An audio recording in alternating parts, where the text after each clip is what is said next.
tapi tidak untuk Tuhan. Teater itu pada awalnya satu mimesis gitu ya, satu peniruan terhadap realitas kehidupan gitu. Nah, teater itu awalnya begitu. Nah, saya kira sekarang di dalam dunia teater itu kan dunia kreativitas ya, artinya harus ada imajinasi, harus ada fantasi, harus ada pencarian-pencarian yang lebih semacam itu gitu. Nah, sekarang kita melihat banyak realitas-realitas dalam kehidupan ini yang lebih dramatis gitu. Nah, sementara teater ini sudah kehilangan dramatikalnya, ini sudah kehilangan begitu. Nah, ketika teater ini tidak bisa melampaui realitas hidup yang lebih dramatis ini, saya pikir ya teater ini sudah diambang kematian.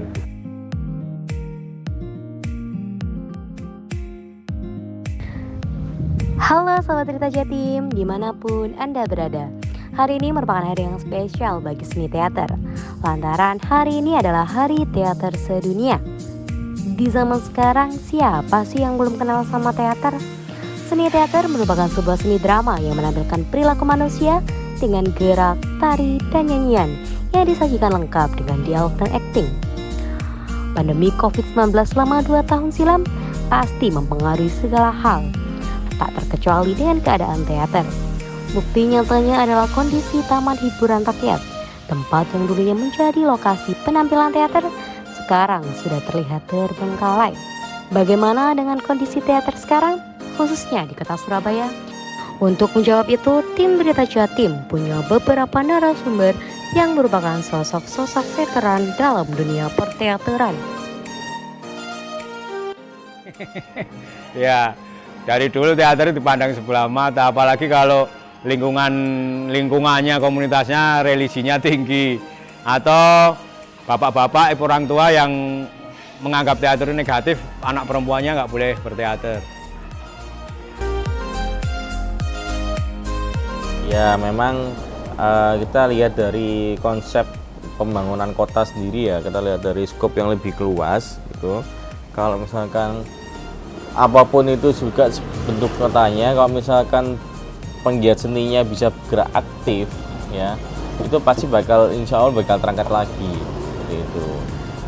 Aja contoh di kota Yogyakarta yang kental akan seni budayanya ya, itu memang di sana masih aktif dari pemerintahan DIY ya, kata untuk menggalakkan seni-seni ya. Dari Surabaya sendiri juga pemangku kotanya sendiri, pemangku kotanya sendiri seperti dari wali kota itu juga mendukung adanya kesenian dan kebudayaan. Dalam menghadapi kondisi teater yang seperti sekarang, Satrio punya beberapa upaya untuk melestarikan, bahkan untuk membangkitkan lagi teater di kota Surabaya.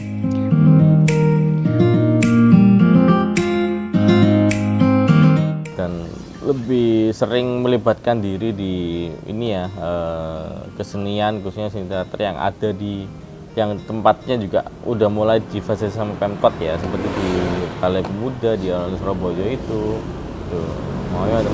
di Gedung Catur Hasim dan tempat lainnya. Di Hari Teater Sedunia ini, para narasumber tim Berita Jatim mempunyai harapan yang berbeda-beda untuk perkembangan teater khususnya di kota Surabaya. Dan harapan saya teater akan makin maju gitu. Jadi bukan hanya sekedar hobi atau hanya mengolah tubuh dan lain sebagainya, tapi mari kita kembangkan sejalan dengan perkembangan teknologi, digitalisasi dan lain sebagainya. Harapan saya itu akan cerah lah. Tetap akan butuh, dunia akan butuh orang teater. Ya, karena semuanya bermula dari teater. Di dalam situ mau jadi arsitektur, mau jadi ekonom, politisi bahkan, nah harus mulai dari teater. Ya, harapannya bisa semakin terus kreatif ya, inovatif, dan menyajikan tema-tema yang mendidik ya, bukan hanya tema fiksi semata, tapi juga tema kisah nyata yang patut untuk diedukasi ke pengunjung atau ke masyarakat gitu ya. Saya kira harapannya ya teater saat ini harus lebih punya kegilaan dalam tanda kutip dari realitas hidup itu.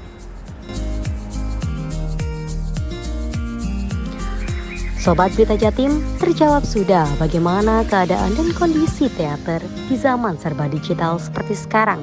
Meskipun saat ini bersaing dengan media-media digital seperti gadget, bioskop, dan lain-lain, seni teater tidaklah tenggelam sepenuhnya.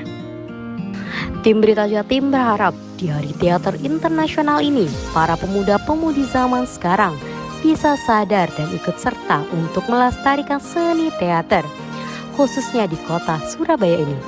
Karena selain hanya sebagai media hiburan, teater sebenarnya adalah proses pengembangan diri. Banyak hal positif yang bisa kita dapatkan dalam teater. Selamat Hari Teater Internasional. Saya harapkan banyak karya-karya yang akan ditunjukkan lagi. Kayak teater lebih meningkat lagi gitu loh. Kayak berkembang lagi. Di zaman sekarang itu kan semakin kayak teknologinya kan semakin canggih. Nah itu teater juga dilihat-lihat sekarang makin keren. Kalau saat ini mungkin sudah mulai ada perkembangan karena remaja-remaja yang ada di Indonesia sekarang sudah mulai menyukai seni, terutama dalam teater.